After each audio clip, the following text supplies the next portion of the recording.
Bonjour à tous. Aujourd'hui, cherchez l'Éternel. Souviens-toi de ton Créateur pendant les jours de ta jeunesse. Ecclésiaste 12 au verset 3. Mon cher jeune ami, je m'intéresse vivement à vous comme une mère à son enfant. Puis-je être votre ami? C'est avec choix que je vous aiderai dans vos efforts pour devenir un homme.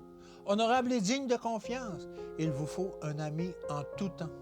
Je vous recommande à Jésus. Il est votre ami et votre soutien. Je ne vous demande pas à quel point vous vous êtes séparés de Dieu au jour de la tentation. Je ne cherche pas à soulever le voile qui cache le passé, mais certaines choses m'ont été révélées sur votre vie et elles me font éprouver un intense désir de vous préserver d'amitiés qui ne vous sont d'aucune aide, ni ne vous élèvent, mais au contraire vous entraînent dans la déchéance. Votre seule sauvegarde, c'est de faire un pas décisif dans la bonne direction.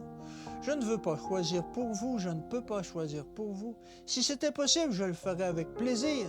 Vous êtes resté longtemps loin du Christ. Cependant, un temps de grâce vous avait été accordé. Vous avez eu la lumière et des occasions de connaître la vérité. Il vous appartient de décider si vous choisirez le service de Satan ou celui du Christ qui a donné sa vie pour vous. Dans votre prime jeunesse, vous aviez des convictions scrupuleuses, mais en choisissant mal vos amitiés, en suivant vos propres penchants, vous vous êtes attiré le danger et la souffrance. Vous en porterez les cicatrices toute votre vie. Si un ange de Dieu, en réponse aux nombreuses prières qui se sont élevées en votre faveur, ne s'était pas tenu à vos côtés lors de votre accident, votre vie se serait achevée là.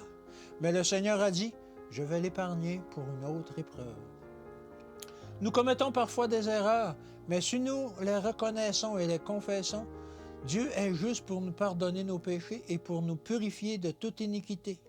Nos échecs ne devraient pas nous décourager. Au contraire, ils devraient être transformés en victoire. Votre privilège est de choisir aujourd'hui qui vous voulez servir. Vous avez à votre portée plus que des possibilités limitées. Si vous vous attachez à Dieu, si vous décidez de toute votre âme de vous tourner vers lui, il recevra l'enfant prodigue. Prenez votre décision pour le temps et pour l'éternité. Qu'aucun être humain ne vous prive de votre âme. Personne ne peut en payer la rançon. Jésus l'a fait. Resterez-vous indifférent devant un tel amour? Encore une fois, je vous demande d'aller à Jésus. Il vous invite. Le ciel tout entier vous dit, viens. Que Dieu vous bénisse et qu'il vous garde. Et je vous dis à demain.